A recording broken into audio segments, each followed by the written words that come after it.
লাখো নেতাকর্মীর ভালোবাসায় সিক্ত বেগম খালেদা জিয়া লন্ডনে চিকিৎসা নিয়ে 4 মাস পর ফিরলেন দেশে।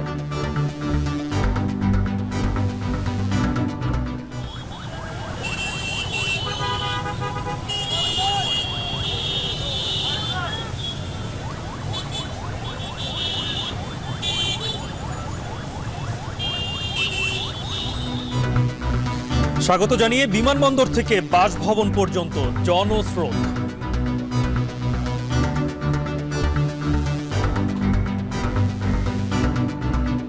বেগম খালেদা জিয়া এদেশের দেশনেত্রী, মাটি এবং মানুষের নেতা।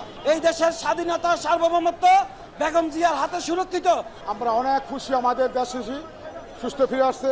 উনি দলের অনুপ্রেরণা, সেটা আমরা তো ভীষণভাবে অনুপ্রাণিত। আমরা আশা করছি যে দল পুনরায় উজ্জীবিত হয়ে উঠবে। আমরা মনে করি যে বেগম খালেদা জিয়ার এই উপস্থিতি, তার দেশে ফিরে আসা, এটা আমাদের গণতন্ত্রের উত্তরণের পথকে আরো সহজ করবে।